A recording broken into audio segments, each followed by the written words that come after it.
Alam nyo ba kung bakit halos imposibleng depensahan ang fadeaway shot ni Michael Jordan? Halika't ating pag-usapan. Maraming magagaling na scorer ang dumaan sa NBA, pero kakaunti lang ang may move na halos hindi mapigilan. Isa na rito ang fadeaway shot ni Michael Jordan.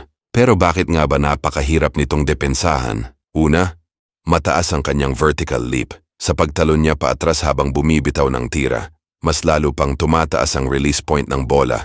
Kaya napakahirap itong mablock. Pangalawa, napakabilis ng kanyang footwork. Bago pa makariyak ang depensa, nakaangat na si Jordan at nakabitaw na ng tira. At panghuli, halos pare-pareho ang kanyang galaw sa bawat possession.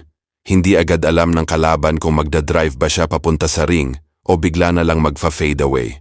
Dahil dito, napipilitan ang depensa na mag-alinlangan at sapat na iyon para makagawa siya ng magandang tira. Hindi nakapagtatakang naging isa ito sa kanyang pinaka-epektibong sandata na tumulong sa kanya na manalo ng 6 na NBA championships at maging isa sa pinakadakilang scorer sa kasaysayan ng NBA. Sa tingin mo, si Michael Jordan pa rin ba ang may pinakamagandang fadeaway shot sa kasaysayan ng NBA?